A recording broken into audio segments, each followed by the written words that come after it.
Yo, what is up, boys? It's Jayth. Welcome back to another episode of Drop Maps and Strats. In today's episode, I'm going to be going over Bugle, or the Daily Bugle, and I chose this one because so many of you wrote it in the comments of my last YouTube video. So if you want to have your POI done for next video, make sure to comment down below. So I went through pretty much all 10 Cash Cup games from the best Bugle teams there is, and also all the Cash Cup final games, and this is what I came up with.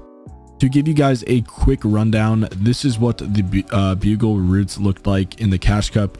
This first zone right here is where one team landed, and the pins is what they landed on, and they often sent one person on the second balcony or the second level roof, while one guy went on the very top, and they both prioritized getting the web shooters as soon as they could.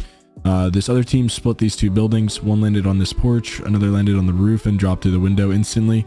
And these guys who went main were able to leave with max metal.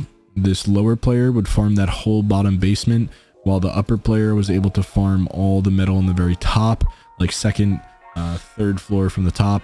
And these guys weren't able to get max metal, so what they would do is I saw them often like going on the outsides to try to get as much of this floor chest loot as they could.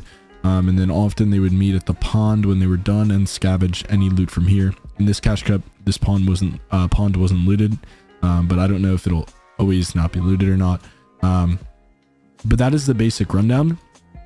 Now, when a team was contested, I often saw that whoever had best drop for main usually gave it up. I rarely saw teams who had worse drops for main go to like the bottom of main. Usually if they had worse drops, they would go to these two buildings, which meant that whoever got main, whichever team got main, would just third party from height as soon as these guys started fighting on the right side. So getting the best drop for main is definitely how you're going to win Bugle. It's natural high ground, as well as just more chest spawns, more floor spawns, more spider webs. It's just the better strategy.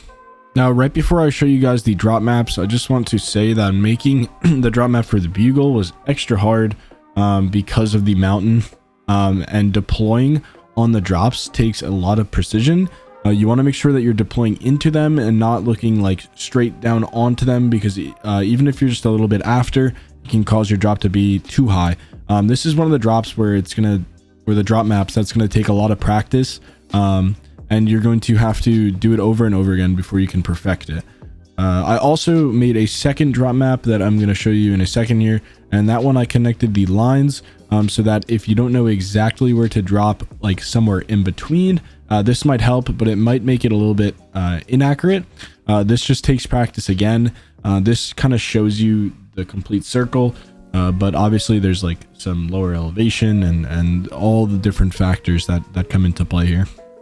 If you guys are having trouble like using drop maps or just dropping in general, let me know in the comments if you think I should make a video explaining on how to use drop maps, and how to just drop like, you know, even without a drop map, like how to get a fast drop and deploy correctly and all that. That's going to be it for today's video. I hope you guys enjoyed it. Make sure to leave a like and a sub, as I do spend a lot of time making these maps for you, and also comment what POI I should do next down below. Peace.